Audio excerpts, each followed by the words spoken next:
false ego. So I'm your parent, and okay, now it's time to have fun. So the kid really tries to perform, and smile and laugh and act silly and have a good time. But what happens? Something always happens to ruin it. There's never any perfect good time in this material world. Maybe just for a few minutes, and then something will happen. The child will trip and fall. Or they'll be on this little ride, they have these little electric cars down at the park. They're really funny, The guys come every weekend and they unload all these electric toy cars at the park. And the kids get in and they run around, terrorizing pedestrians. You can't even go to the park and have a nice walk. You got these kids playing, I don't know what they're playing, driving into your legs and stuff like this, crashing into each other. And then they start crying, and oh boy. So this material world, even you can try your best. Like last night, there were some people trying really hard to have a good time. About midnight, wasn't it? 11 o'clock, midnight. They were playing music and out there laughing and shouting and everything. Trying so hard, getting intoxicated, telling jokes, and they're all dressed up in party clothes and like that. They're trying so hard to have a good time. But in the end, everyone just gets tired and they have to go home. They cannot keep up this material enjoyment indefinitely. But we've been chanting the holy name since 1966, 1967. And we're not slowing down. If anything, we're chanting more. We're arranging to go out in the forest, out in the jungle, where we have nothing to do but chant. That's the whole idea. No distractions, no other engagements, no loud neighbors to deal with. Of course, there'll be the monkeys, but that's another story. We'll be able to chant the holy name even more, and that's our purpose in life. That's our pleasure in life. We get pleasure when Krishna gets pleasure. That's the secret. That's the mystery of devotional service. When we do something to please Krishna, then we experience pleasure without any cause. It's called causeless enjoyment. Causeless mercy. So by pleasing Krishna with devotional service, we automatically enjoy. Prabhupada gives the example, when you pour water on the root of the tree, automatically the branches and the leaves are satisfied. You don't have to water them separately. So we don't have to look out for our own enjoyment, our own safety, our own pleasure, our own protection or any of that. We just have to serve Krishna. And then automatically all these other things are taken care of simply by themselves. Krishna is doing. Krishna is the doer. He says, I am the doer in all bodies. There are two knowers in the body. The body is called the kshetra, or the field. And then the knowers are the kshetrajna, or the knowers of the field. There are two, the soul and the super soul, or the individual jiva, you and I, and then also Krishna, the super soul, in one of his expansions. So who is actually operating the body? Not us. Do you beat your heart, or do you calibrate the amount of digestive acid in your stomach after you eat? Do you even think about it? Unless you get an upset stomach from eating too much. We don't even think about it. We simply enjoy the results of the operation of the body, which is carried out according to our desire by super soul. If I say, oh, I want to raise my hand, do I raise my hand? Do I think of how all the muscles in my arm have to cooperate and move together just to raise my hand? No. I just desire. I want to raise my hand, and it automatically happens. But it's not exactly automatic. It's done by super soul. Super soul is the doer, and we are simply the cooperator. And when we cooperate with super soul, then everything goes very nicely. But if we rebel against Super Soul and we try to do our own program, then we have to struggle. Huh? Yeah, Maya does. We have to struggle because we personally are taking the responsibility for our acts. And when we do that, we get karma.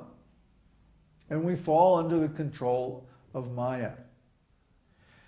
In devotional service, we are excused from our karma because everything we do is for Krishna. And not only that, we're not any longer under the control of Maya, but we're under the control of Krishna directly. Directly under the control, personally under control of Krishna. So when we cooperate with Krishna, that means we allow Krishna to control us. When Krishna says, Sarva dharman parityaja, mam ekam sharanam vraja, aham tvang sarva papebhyo mokshaya shyami, masucha. When he speaks in Bhagavad Gita, he says, give up all other kinds of religion. He doesn't say, give up everything except Vedic religion. No, he says, give up all kinds of religion. And just surrender unto me alone. That means unto Krishna personally. So if Krishna gives some instructions, as he does in Bhagavad Gita, in Srimad Bhagavatam, and so many other places in the Vedic scriptures, we're meant to take that instruction personally. When Krishna says, Manmana bhava madbhakto, just always think of me. And he means that. Or how can we always think of Krishna? Well, we can think of Krishna always if we love Krishna. Just like if you love somebody, you're automatically thinking of them all the time. You can't help yourself. The mind is automatically drawn because of the pleasure involved in the love relationship. So if we have a love relationship with Krishna, who's the most lovable person, then automatically the mind is thinking of him night and day. That's the state of devotional service. We want to attain that state where we are always thinking of Krishna. Manmana bhava madbhakto. My devotee is always thinking of me. Madhyaji mang namaskuru. Always serving me and bowing down before me. So if we have deities or a picture of Krishna or an altar in our home, then every day we offer food and we bow down before Krishna. This means we're accepting Krishna's instruction personally. We're following that instruction directly. We have understood Krishna's instruction. Just the other day, what were you saying? A friend of ours had got her friend to read Bhagavad Gita. And so Uddhava asked her, well, is he a devotee? And she goes, no. Well, did he understand what he read? Oh, yeah, he understood just fine, no problem. But he's not a devotee? How is that possible? If we really understand Bhagavad Gita, then we will do what Krishna says. Sarva dharman parityaja, give up all other kinds of religion. Mam ekam sharanang vraja. Vraja means do it. Go, it means go. So, mam ekam, unto me alone, Krishna says. Sharanang, surrender. Vraja, do it. So if we accept this instruction from Krishna, and we actually surrender and follow his instructions, then what? Mokshaya shyami. I shall deliver you. From what? Sarvadam prachaja mame kang sharanang vraja aham tvang sarva papebhyo. I, aham, you, tvang, sarva papebhyam, from all sinful reactions. So we're all worried about karma and our sinful reactions from all the nonsense that we've done in this life and in previous lives.